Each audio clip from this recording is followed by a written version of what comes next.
Hello students, आज हम start करने जा रहे हैं एक न्यू चैप्टर और चैप्टर का टाइटल है where the mind is without fear, यानी ऐसी जगह जहाँ पर हमारा जो माइंड है वो बिना किसी डर के हो। और इस पोयम को लिखा है रविंद्रनाथ टैगोर जी ने। ये उस ज़माने में लिखी गई पोयम है जिस ज़माने में जो इंडिया था वो ब्रिटिश रूल के अंदर में था और ब्रिटिशर्स ने इंडिया में आकर के हर किसी रिलीजन के लोगों को, हर किसी कास्ट के लोगों को, कोई भी कम्युनिटी है उनको सबको डिवाइड किया था। यानी कि हिंदू, मुस्लिम, सिख, ईसाई, चाहे कोई धर्म हो, ठीक है, चाहे कोई भी जाति हो, उन सबको डिवाइड किया था, ठीक है। और उसके बाद हमारे ऊपर रूल किया था, यानी मेनली उन लोगों ने हमारे दिमागों के ऊपर रूल करना स्टार्ट कर दिया था। हम लोगों को लड़वाना शुरू कर दिया था और आपस में लोग जब लड़ रहे थे एक ही कंट्री के, उसके बाद उन लोगों ने हम लोगों को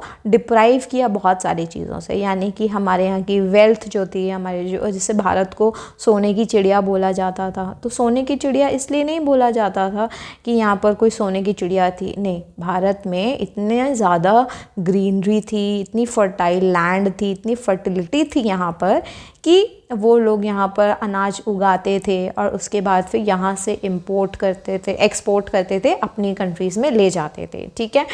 और यहाँ के लोगों के ऊपर भारी टैक्सेस लगाते थे और टैक्सेस की वजह से लोगों के पास अनाज खुद के खाने के लिए नहीं हो पाता था और ब्रिटिशर्स को उन्हें देना पड़ता था, वरना उनकी ज़मीनें जब्त हो जाया करती थी। और इसी तरीके से जो लोग थे वो बिल्कुल क्रिपल हो गए थे। क्रिपल का मतलब होता है अपंग हो गए थे। अपंग मतलब एक माइंड से ना किसी के अंडर में आ गए थे, यानी ब्रिटिश रूल के अंडर में आ गए थे। और काफ़ी सारे तो एरियाज़ ऐसे थे, इतने गांव देहात, इतने इंटीरियर की जगहें थीं, उनको तो ब्रिटिश रूल के बारे में ही नहीं पता था। वो इतने ज़्यादा पिछड़े हुए थे माइंड से भी, चाहे डेवलपमेंट से ले लीजिए, हर तरीके से पिछड़े हुए थे, ठीक है। तो लोगों को पता ही नहीं था, कुछ लोगों को तो, कि ये कि कोई हमारे ऊपर राज भी कर रहा है, ठीक है। तो पोयम में पोएट ने यही सारी चीज़ों को दर्शाया है। तो चलिए अब इस पोयम को हम स्टार्ट करते हैं और इसका लाइन टू लाइन एक्सप्लेनेशन समझेंगे और इसके बाद हम इस चैप्टर के क्वेश्चन आंसर्स को भी डिस्कस करेंगे।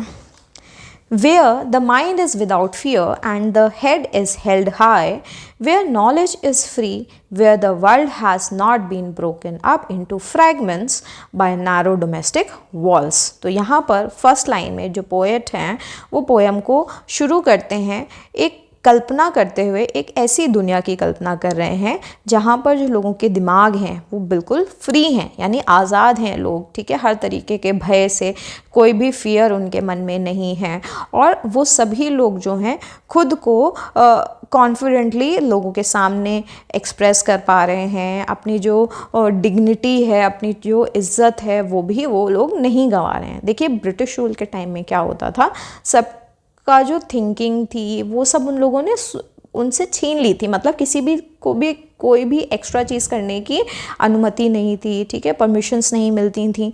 तो लोग क्या थे, लोग बिल्कुल डर में रहते थे, डर में जीते थे कि कल को हमें कोई मार ना दे आकर के। तो इस तरीके की चीज़ें थी।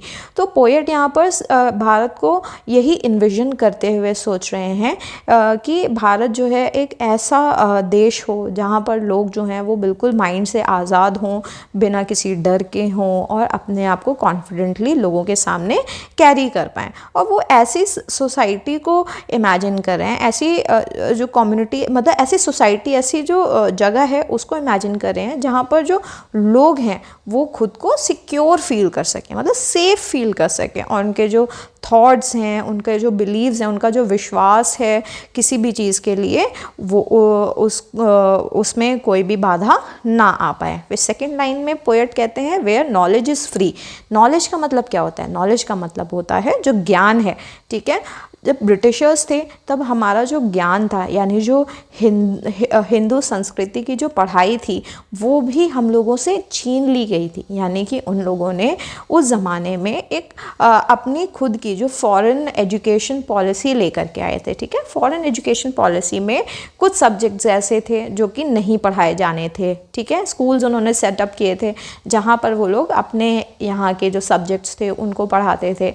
एक जो भारतीय संस्कृति होती है है कि इस तरह के टॉपिक्स पढ़ाए जाएंगे, ठीक है, स्कूल्स में, तो वैसा भी उन्होंने बंद कर दिया था। हालांकि ये चीज़ अच्छी तो थी, पर बहुत सारे इसमें भी लिमिटेशंस आई थी लोगों के लिए। तो यहाँ पर जो पोएट हैं इस लाइन में ये एक्सप्रेस करने की कोशिश कर रहे हैं कि जो नॉलेज है, ठीक है, वो उसकी इम्पोर्टेंस को यहाँ पे बताया है कि जो नॉलेज है वो किसी भी तरीके का उसमें बैरियर ना हो, रेस्ट्रिक्शंस ना हो, और नॉलेज जो है फ्रीली किसी के भी पास हो सके, मतलब कोई भी नॉलेज को गेन कर सके। वो ऐसी सोसाइटी को इमेजिन कर रहे हैं जहाँ पे शिक्षा और किसी भी तरह की इंफॉर्मेशन जो है वो लोगों के लिए रेडिली अवेलेबल हो, ठीक है, उसमें किसी भी तरीके की जो बैरियर्स हैं, कोई भी रुकावट या फिर ग्रोथ जो है लोगों की वो ना रुक पाए, ठीक है, और लोग जो हैं खुद को एम्पावर्ड फील करें।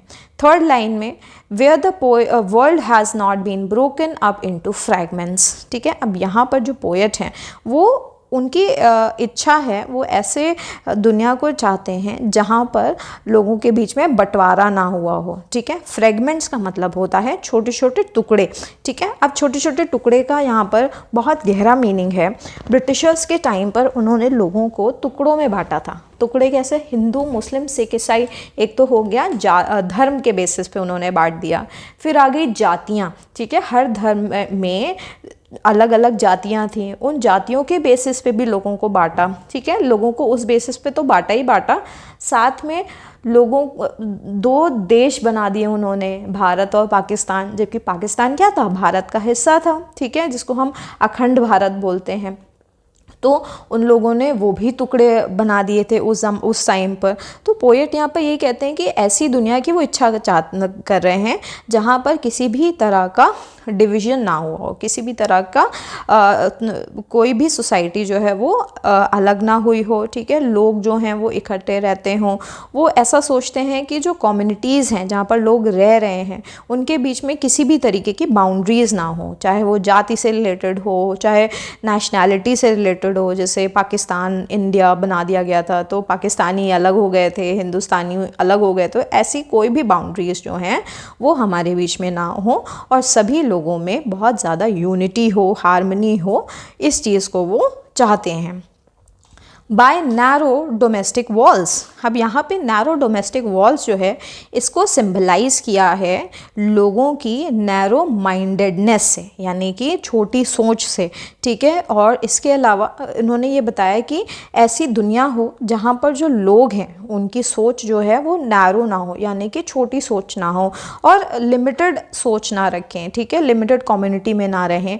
और पोएट का ऐसा मानना था कि लोगों को उन दीवारों को तोड़ना चाहिए और जो बॉर्डर्स हैं जो लोगों ने बना दिए हैं, अपने दिलों में बना दिए हैं, ठीक है, उन सभी को तोड़ करके बाहर निकलना चाहिए।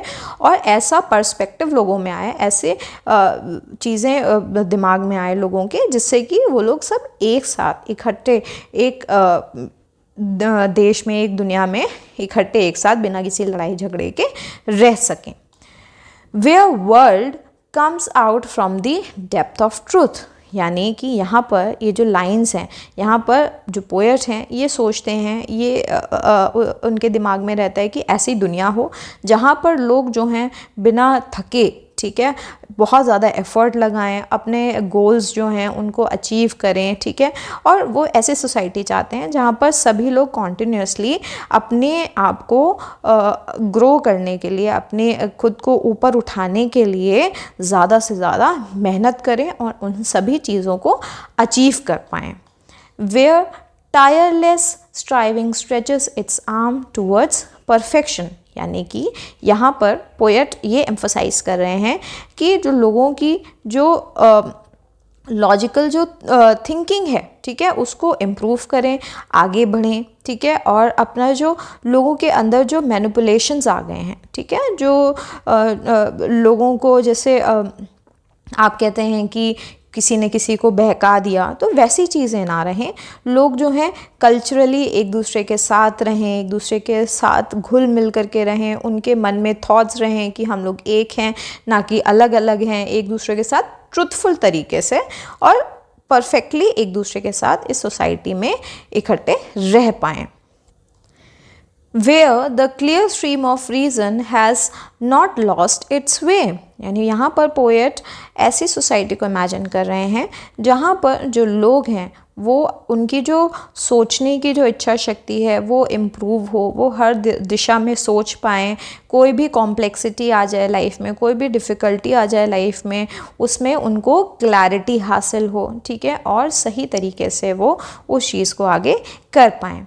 Into the dreary desert sand of dead habit, यानी कि यहाँ पर जो ये dreary desert sand of dead habit है, इसका मतलब यहाँ पर हो गया जो लोगों की जो ग्रोथ है जो कि रुकी हुई है, स्टैगनेंट है, रुकी हुई है, ठीक है, जो उनका रूटीन है वो सभी क्या है, वो सभी कुछ रेस्ट्रिक्टेड है, कोई भी अपनी ग्रोथ के लिए उस ज़माने में काम नहीं कर रहा होता था, ठीक है। सब क्या कर रहे थे उस ज़माने में, जैसा ब्रिटिशर्स ने बोल दिया वैसा करने में लगे हुए थे। बट कुछ रेवोल्यूशनरीज उस टाइम पर ऐसे थे जिनको स्वतंत्र होना था, आज़ाद होना था, तो उसके प्रति लोग काम कर रहे थे वो लोग, ठीक है।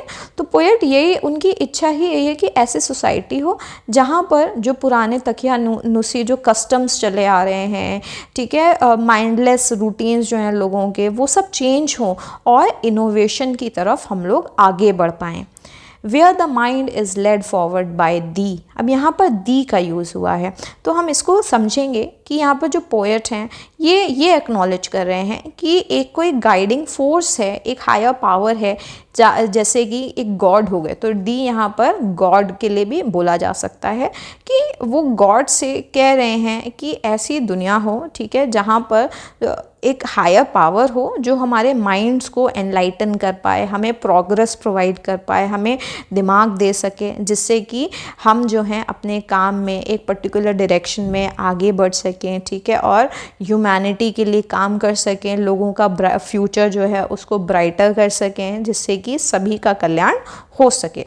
Into ever widening thought and action, यानी पोएट जो हैं वो ये इन्विजन करते हैं कि जो लोग हैं वो कॉन्टिन्यूसली एक्सपैंड करें, चाहे वो इंटेलेक्चुअली हो या फिर मॉरली हो, यानी कि उनका जो बुद्धिमानी है वो भी बढ़े, ठीक है। इसके अलावा वो लोग जो हैं आध्यात्म की तरफ भी हों, और वो ऐसी सोसाइटी चाहते हैं जहाँ पर सभी लोग जो हैं वो बहुत ब्रॉडर पर्सपेक्टिव देख पाएँ, ठीक है, एक इम्पैक्टफुल एक्शंस जो हैं उनके हों। इसके अलावा वो सभी लोग जो हैं सोसाइटी में कंट्रीब्यूशन दे पाएँ हर तरीके के, चाहे वो इंडिविजुअली हो या फिर कलेक्टिवली हो, ठीक है, यानी कि चाहे वो किसी एक इंसान का कल्याण करें या फिर बाकी और सभी लोगों का कल्याण करें, यानी सभी लोगों को क्या करना है, सभी लोगों को एक हायर पर्सपेक्टिव सोचना है और खुद की ग्रोथ पर काम करना है, जिससे कि हर तबके के लोग जो हैं वो ऊपर उठ पाएँ, आगे बढ़ पाएँ। Into that heaven of freedom, my father let my country awake। और फिर जो पोएट है ये यहाँ पर कंक्लूड होती है, यानी ख़त्म होती है। ये जो पोएम है, ये जो पोएट हैं ये प्रे करते हैं गॉड से कि जो हमारी जो कंट्री है, यानी जो भारत है, वो जाग उठे, अवेक हो जाए, ठीक है। अब यहाँ पे अवेक का यूज़ हुआ है ना, यानी कि जो पोएट हैं वो चाहते हैं कि जो हमारी कंट्री है वो अवेक हो, उठे और खुद को फ्रीडम के लिए आगे बढ़ाए, ठीक है, एनलाइटन हो और प्रोग्रेस कर सकेंगे, जिससे कि कंटिन्यूसली हम लोग ऊपर उठते जाएं, हमारे जो मन का भय है वो ख़त्म होता चला जाए, इग्नोरेंस जो है, जो चीज़ें हम इग्नोर कर देते हैं, जैसे उस ज़माने में लोग फ्रीडम के लिए, मैंने बताया कि फ्रीडम के लिए कुछ लोग जो थे वो बहुत ज़्यादा कर रहे थे और कुछ लोग जो थे वो बिल्कुल भी जानते भी नहीं थे कि हम लोग किसी के अंडर में जी रहे हैं या फिर हमारे ऊपर ऐसा कुछ हो रहा है, ठीक है, हमारे ऊपर अत्याचार हो रहा है, तो काफ़ी लोग तो ये भी नहीं जानते थे।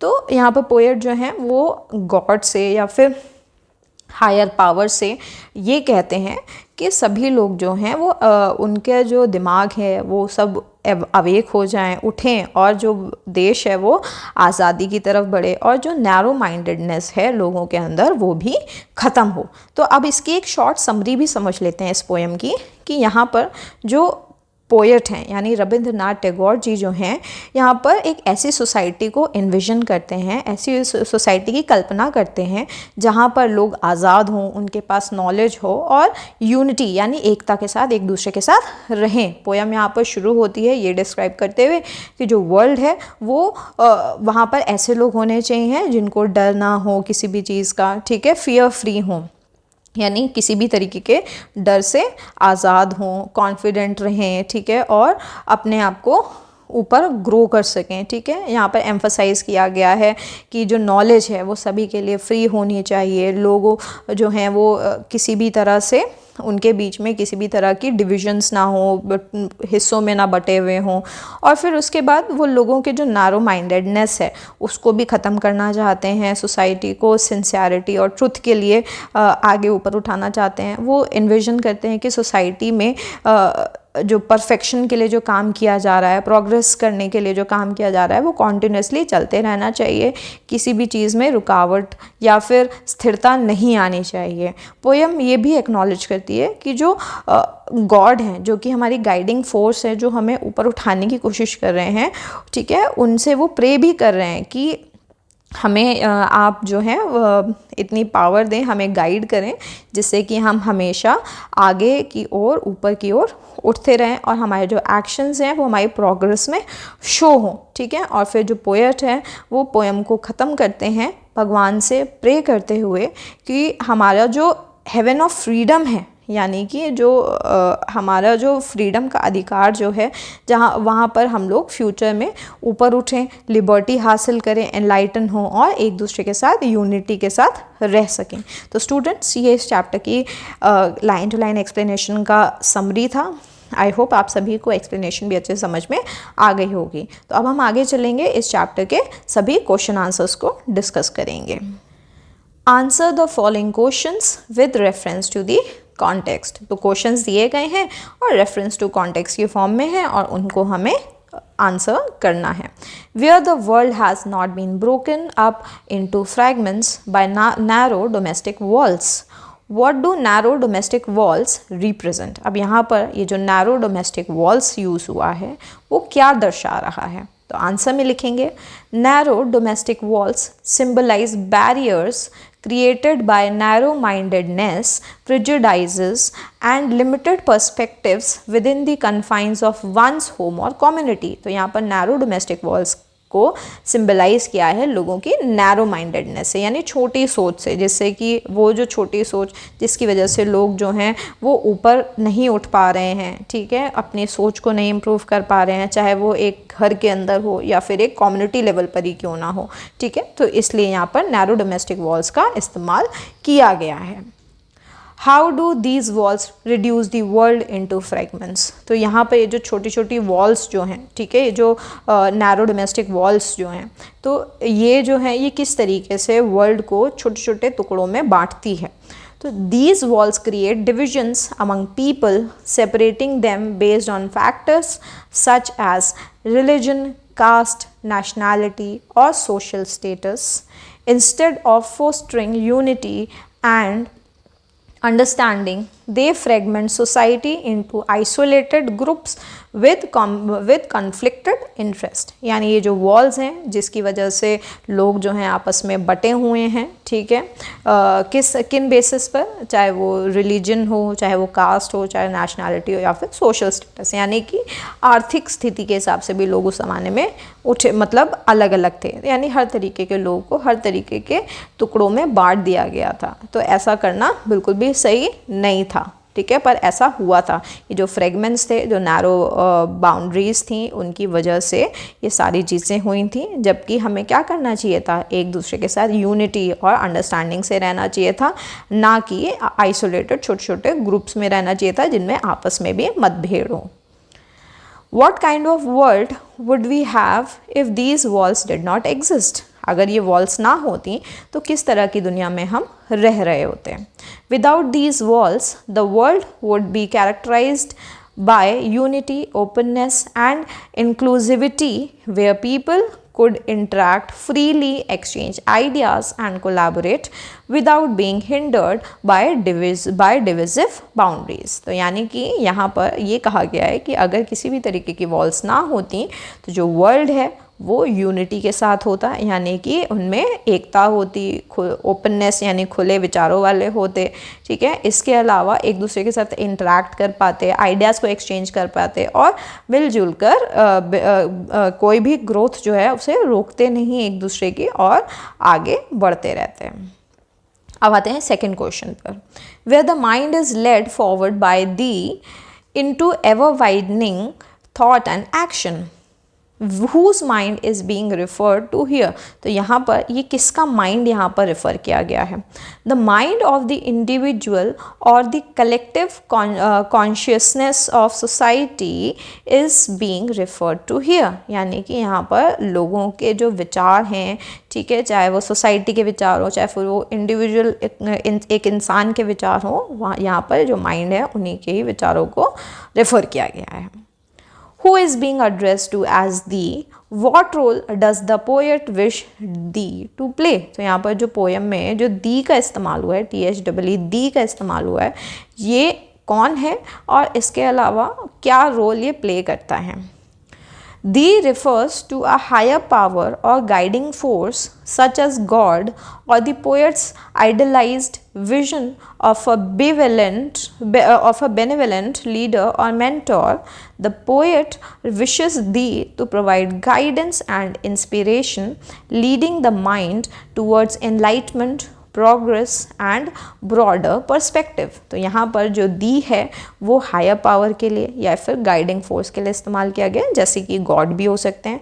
इसके अलावा जो पोएट हैं, ऐसा भी हो सकता है कि जो दी हैं ये पोएट के कोई मेंटोर हैं या फिर उनके लीडर हैं, ठीक है, जिनसे वो आशा करते हैं कि वो हमें एम्पावर कर सकें, ठीक है। तो यहाँ पर आप गॉड भी लिख सकते हैं, यानी कि आप इस आंसर को the refers to the higher power और guiding force such as God, या इतना लिख सकते हैं। उसके बाद यहाँ से स्टार्ट करके यहाँ तक लिख सकते हैं, या फिर पूरा लिखना चाहें तो पूरा लिख सकते हैं, ये आपके ऊपर है। द पोएट, यहाँ पर जो पोएट हैं वो ये विश कर रहे हैं गॉड से कि वो हमें गाइडेंस प्रोवाइड कर सकें, इंस्पायर कर सकें, जिससे कि जो हमारे माइंड्स जो हैं वो एनलाइटन हों, ठीक है, और उनमें विचारधारा आए, प्रोग्रेस कर सकें और ब्रॉडर पर्सपेक्टिव में हम किसी भी चीज़ को देख सकें। What does the phrase ever widening thought and action means? तो हमने एवर वाइडनिंग जो थॉट, यहाँ पर एवर वाइडनिंग जो थॉट है एंड एक्शन है, इसका क्या मतलब है ये हमें देखना है, ठीक है। तो ever widening thought and action implies continuous intellectual and moral growth as well as expansion of one's horizon and engagement in actions that contribute to the betterment of oneself and society। तो ever widening thought and action का मतलब यहाँ पर हो गया कि जो लोग हैं वो continuously उनकी moral growth हो, intellectually उनकी growth हो, इसके अलावा वो expand कर सकें हर तरीके के horizon में और खुद को engage रख सकें, जिससे कि जो society है उसका betterment यानी उसका और अच्छा हो सके society का। अब आते हैं आंसर द फॉलोइंग क्वेश्चंस पर। What do you understand by the line where knowledge is free? यानी where knowledge is free से का यहाँ पर क्या मतलब है?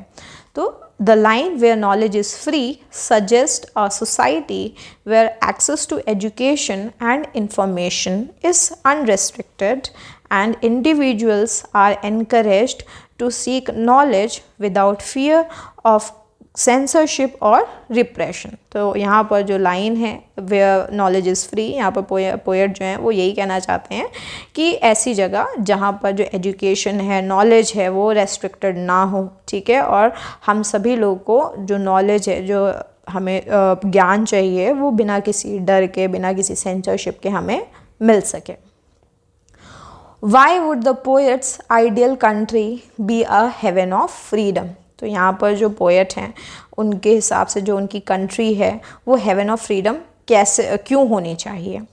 तो the poet envisions his ideal country as a heaven of freedom because freedom is the keystone of individual and societal progress, allowing people to express themselves, pursue their aspirations and contribute to the betterment of society without constraints. तो यहाँ पर जो poet हैं वो उनकी जो idol country है वो हेवन ऑफ फ्रीडम इसलिए होनी चाहिए क्योंकि फ्रीडम जो है हर किसी का अधिकार होता है, वो की स्टोन होता है प्रोग्रेस करने के लिए, सोसाइटी के प्रोग्रेस के लिए जो फ्रीडम है वो सबके लिए ज़रूरी है, जिसकी वजह से लोग अपने आप को एक्सप्रेस कर पाते हैं, अपनी जो इच्छाएँ हैं उसको परस्यू कर पाते हैं, उसको आगे कंटिन्यू कर पाते हैं और सोसाइटी के बेटरमेंट के लिए कंट्रीब्यूशन भी प्रोवाइड करते हैं बिना किसी रुकावट के।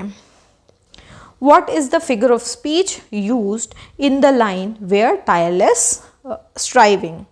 The figure of speech used in the line where tireless striving is personification, as tireless striving is attributed to human-like qualities of perseverance and effort. तो यहाँ पर फिगर ऑफ स्पीच जो है वो पर्सोनिफिकेशन यूज़ करी गई है, यानी कि पर्सन से कंपैरिजन किया गया है यहाँ पर, यानी कि ह्यूमन लाइक जो है, ठीक है, उसको स्ट्राइविंग, टायरलेस स्ट्राइविंग को यहाँ पर ह्यूमन की क्वालिटीज़ से कंपेयर किया गया है। जैसे एक ह्यूमन की जो क्वालिटी होती है कि वो हर समय एफर्ट्स लगाता रहता है, तो उससे इसको कंपेयर किया गया है, इसीलिए यहाँ पर पर्सोनिफिकेशन का इस्तेमाल हुआ है।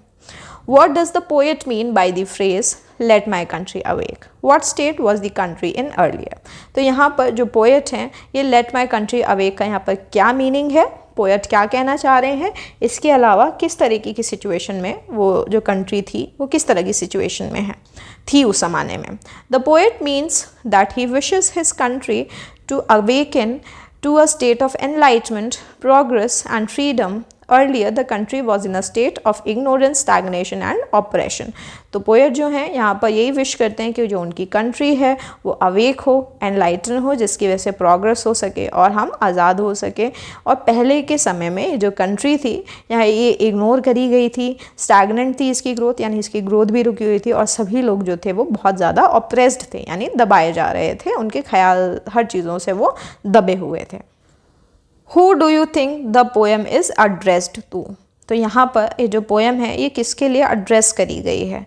The poem is likely addressed to a higher power such as God, as the poet seeks guidance and blessings for his country's awakening. तो यहाँ पर जो पोएम है ये एड्रेस की गई है गॉड के लिए, ठीक है, हायर पावर के लिए, और यहाँ पर जो पोएट हैं वो गॉड से गाइडेंस मांग रहे हैं, ब्लेसिंग्स मांग रहे हैं, जिससे उसकी कंट्री के लोग जो हैं वो फ्रीडम के लिए उठ सकें, ठीक है, उनको जागरूकता मिल सके।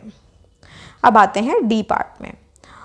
What fear does the poet refer to in the opening line? तो यहाँ पर जो ओपनिंग लाइन है जो पोएम की, जो पोएम की जो ओपनिंग लाइन है इससे या ये क्या है, ठीक है, तो इसमें एक सी पार्ट भी था जो कि हम आगे करेंगे, तो सब वो तो क्योंकि फिल इन द ब्लैंक्स है तो उसको हम बुक से भी देख करके लिख सकते हैं, पर फिलहाल हमें भी इसके डी पार्ट पर आते हैं। What fear does the poet refer to in the opening line? तो opening line में जो poet हैं उनको क्या fear था? The fear referred to in the opening line is the fear of oppression, suppression and restriction on freedom of thought and expression. तो जो opening lines हैं वहाँ पर oppression यानी दबाए हुए थे, कुचले हुए थे, ठीक है, हम लोग restricted थे, हमारे जो thoughts थे और जो expressions थे हम कुछ भी express नहीं कर पाते थे, हमारा जो thoughts थे हम वो भी नहीं रख सकते थे जो हमारे दिमाग में आता। तो ये सारे ही फियर्स जो थे वो पोएट के माइंड में थे और यही फियर्स को ओपनिंग लाइन में दिखाया गया है। अब आते हैं ई पार्ट पर। Do you think the ideas expressed in the poem hold true in today's world? Give reasons for your answer. तो यहाँ पर जो पोएम में जो आइडियाज़ एक्सप्रेस किए गए हैं क्या वो आज के ज़माने में बिल्कुल सही तरीके से एक्सप्रेस किए गए हैं? तो अपना आंसर में हमें रीज़न लिखना है। तो चलिए थोड़ा सा लॉन्ग होने वाला है बट हम इसको लिखेंगे। Yes, the ideas expressed in the poem still hold relevance in today's world.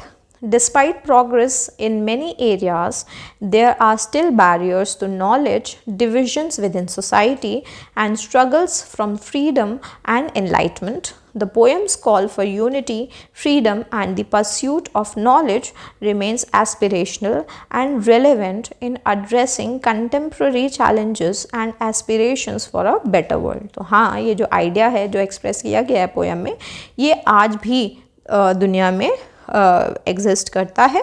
और हालांकि हम लोग कई चीज़ों में प्रोग्रेस कर चुके हैं, कई एरियाज़ में हम प्रोग्रेस कर चुके हैं, पर नॉलेज का बैरियर जो है आज भी सोसाइटी को बांटता है और सोसाइटी जो है आज भी स्ट्रगल कर रही है कहीं कहीं पर फ्रीडम, आज़ादी के लिए या एनलाइटमेंट के लिए। पोएम जो है ये यूनिटी, फ्रीडम और परस्यूट ऑफ नॉलेज को मानती है कि ये सभी के पास होनी चाहिए, ठीक है। इसके अलावा वो चैलेंजेस को भी बताती है कि किस तरह के चैलेंजेस हमें फेस करने पड़ते हैं और एस्पायर करती है कि हम आगे चल कर के एक बेटर वर्ल्ड को बना पाएँ। अब आते हैं राइट अ होमोफोन और homograph for each of the following words from the poem then make sentences of your own with each set of words one is done for you. तो यहाँ पर होमोफोन और होमोग्राफ बोला गया। Homophone यानी कि similar sound करने वाले वर्ड्स, या फिर होमोग्राफ यानी कि सिमिलर साउंड तो करेंगे पर उन मीनिंग बहुत अलग, मतलब मीनिंग्स तो सभी के दोनों वर्ड्स के अलग होंगे, ठीक है, बट स्पेलिंग भी अलग हो सकती है, किस तरह से सुनाई दे रहे हैं वो भी डिफ़र करेगा। तो ये होमोफोन और होमोग्राफ होते हैं। तो यहाँ पर कुछ वर्ड्स हैं 1 से लेकर 10 तक, 1 से लेकर 11 तक हैं। तो पहला तो आपके लिए किया गया है बुक में, बाकी के हम कर लेते हैं। हेड लिखा है यहाँ पर, she heard a loud noise coming from the kitchen. तो यहाँ पे हेड का हमने हर्ड कर दिया, ठीक है, ये होमोग्राफ हो गया और इसको हमने सेंटेंस में यूज़ किया है। She heard loud noise coming from the kitchen. फिर आते हैं नेक्स्ट पर, let the cat out of the bag. तो लेट का इस्तेमाल हमने कर लिया लेट की तरह ही। Habit, the rabbit has a habit of hopping around the garden, ठीक है। Wear, she couldn't decide where to wear her new dress। तो वो डिसाइड नहीं कर पाएगी कहाँ पर वो अपनी नई ड्रेस पहनेगी, तो where to wear। आगे चलते हैं, bean, have you ever eaten a bean burrito. तो यहाँ पे BEEN वाला बीन है, पर हमने क्या यूज़ किया, हमने BEAN वाला यूज़ किया, ठीक है। तो इस तरीके से हमने सेंटेंस बना दिया। दोनों का साउंड सिमिलर है बट दोनों की स्पेलिंग्स बहुत अलग हैं और इनके मीनिंग्स भी अलग हैं। Lead, he led the team to victory in the championship. फिर आते हैं arms, they gave alms to the beggars on the street. तो ये आर्म्स तो हाथ वाला आर्म्स है, ये आर्म्स हो गया जो हम भीख देते हैं, जो हम भिक्षा देते हैं, ये वो हो गया, ठीक है। तो उन्होंने भिखारियों को भिक्षा दी जो कि स्ट्रीट में थे। Stream, the stream flowed gently through the forest. तो यहाँ पर तो हमने स्ट्रीम का स्ट्रीम ही यूज़ किया। अब आते हैं डेजर्ट पर। डेजर्ट का मतलब क्या होता है, रेगिस्तान, पर हमने यहाँ पे SS वाला डेजर्ट यूज़ कर लिया जो कि मिठाई हो गया, ठीक है, आइसक्रीम हो गया, फिर केक हो गया, या फिर स्वीट्स हो गया, तो ये वो वाला डेजर्ट हो गया। For dessert we had a delicious chocolate cake. Mind, ठीक है, तो माइंड यहाँ पर दिमाग वाला हो गया। He mined the data for valuable insights. तो यहाँ पे माइंड का मतलब हो गया कोई चीज़ को निकालना, ठीक है, खोदना, जैसे माइनिंग करते हैं लोग, तो माइंड तो यहाँ पे दिमाग हो गया, और यहाँ पे माइनिंग करना मतलब कोई किसी भी चीज़ को एक्सट्रैक्ट करना, ठीक है। तो चलिए अब आते हैं इसके जी पार्ट पर। Identify and explain the metaphors in the following sentence. तो इसमें यहाँ पर हमें कुछ सेंटेंसेस दिए हुए हैं, उन सेंटेंसेस में हमें मेटाफर को आइडेंटिफाई करना है और उनको आइडेंटिफाई करने के बाद उनकी एक्सप्लेनेशन भी देनी है कि किस तरीके से मेटाफर का इस्तेमाल हुआ है। मेटाफर क्या है, एक फिगर ऑफ स्पीच है, जैसे सिमिली होता है, पर्सोनिफिकेशन होता है, ठीक है, उसी तरीके से मेटाफर भी है, जैसे रूपक अलंकार जिसको हिंदी में बोलते हैं। तो चलिए स्टार्ट करते हैं।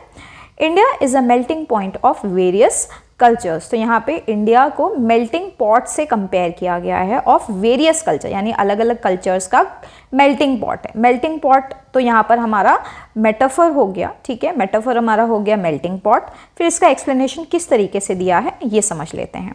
In this metaphor India is compared to a melting pot, suggesting that like a container where different metals are melted together to form a new alloy, India is a place where people from diverse cultures come together, blend and form a new cultural identity। तो यहाँ पर जो melting pot है उसको compare किया गया है, जिसमें इंडिया को कंपेयर किया है मेल्टिंग पॉट से।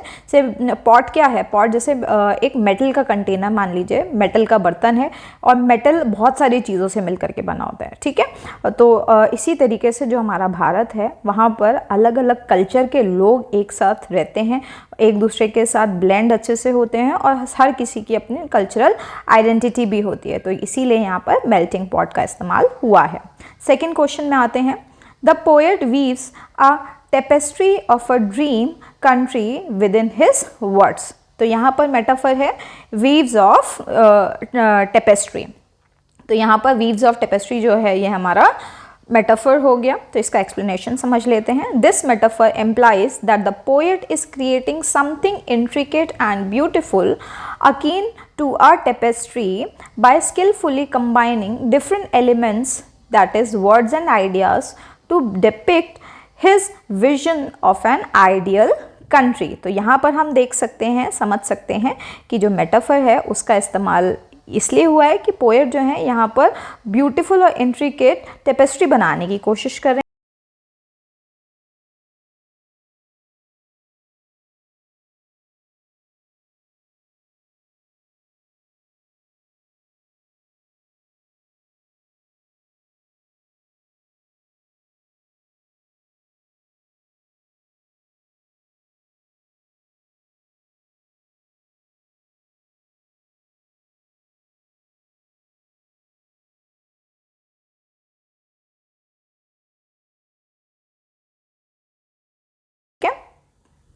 A man's conscience is his compass। तो यहाँ पर conscience is his compass को metaphor बोला गया है और यहाँ पे explanation में बोला है this metaphor suggests that a person's conscience, the internal moral guide, is linked to a compass which provides direction and guidance in navigating through life's ethical dilemmas and decisions। तो यहाँ पर जो metaphor है उसको इस्तेमाल किया गया है जिससे कि जैसे जो हमारा जो मॉरल गाइड होती है, हमारे जो हमारे अंदर का जो मोरल होता है, ठीक है, उसको कंपस से कंपेयर किया गया है, ठीक है, लिंक किया गया है।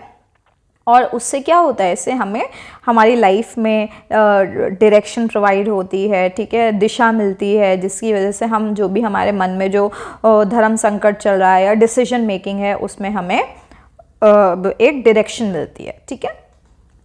अब आते हैं लास्ट पर, he is a diamond in the rough.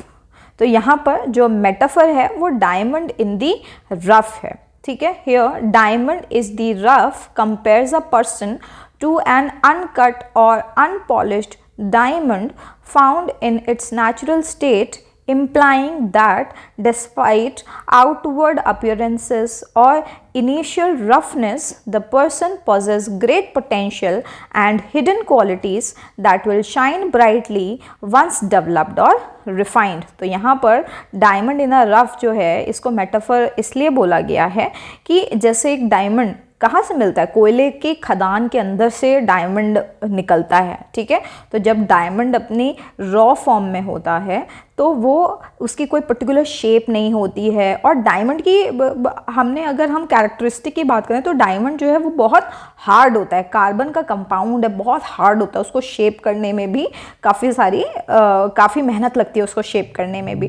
तो इसी तरीके से यहाँ पर एक पर्सन से इसे कंपेयर किया गया है कि जिस तरीके से एक इंसान जो है वो अनकट और अनपॉलिश्ड होता है, अगर अपनी नेचुरल फॉर्म में अगर हम उसको उसके अंदर की जो हिडन क्वालिटीज़ हैं, पोटेंशियल है, अगर उसको हम निखारें तो वो बहुत ज़्यादा ब्राइटली शाइन भी करेगा और बहुत ज़्यादा रिफाइंड भी हो जाएगा। यानी किसी के अंदर की नॉलेज जो है वो तब निखर करके आती है जब हम उसमें बहुत ज़्यादा एफर्ट्स डालते हैं, उसको नॉलेज प्रोवाइड कराते हैं। जैसे जस्ट लाइक अ डायमंड कब निखर के आता है, जब हम उसको शेप देते हैं, उसको क्लीन करते हैं। और वो कितना ज़्यादा रफ होता है, कितना ज़्यादा रिजिड भी होता है, ठीक है, आसानी से टूटता नहीं है। तो इसीलिए यहाँ पर rough, he is a diamond in the rough का इस्तेमाल किया गया है। चलिए अब हम इसके पार्ट बी जो कि फिल इन द ब्लैंक्स है, जो कि हमने बीच में नहीं किया था, अब उसको कंप्लीट कर लेते हैं। Where the world has dash, तो यहाँ पर हम पोएम में से ही हमें इसके आंसर्स लिखने हैं। हैज़ के आगे not been broken up into fragments, dash domestic walls by narrow domestic walls, where words come out from the depth of truth, to dash its arms towards perfection where tireless striving stretches. Next, dash has not lost its way, तो यहाँ पर blank में आ जाएगा where the clear stream of reason has not lost its way, into the dreary dash, तो यहाँ पर आएगा desert sand of dead habit, dash led forward by thee, where the mind is led forward by thee, into ever widening dash, तो dash में आएगा thought and action. तो इस तरीके से हम इसके फिल इन द ब्लैंक्स को कंप्लीट कर लेंगे और यहाँ से हमारा जो चैप्टर है वो फुल्ली एंड फाइनली कंप्लीट हो जाता है। अगर आपको वीडियो पसंद आई हो तो वीडियो को लाइक करें, चैनल को सब्सक्राइब करें और अपने सभी फ्रेंड्स तक इस वीडियो को ज़रूर शेयर करें। Thank you.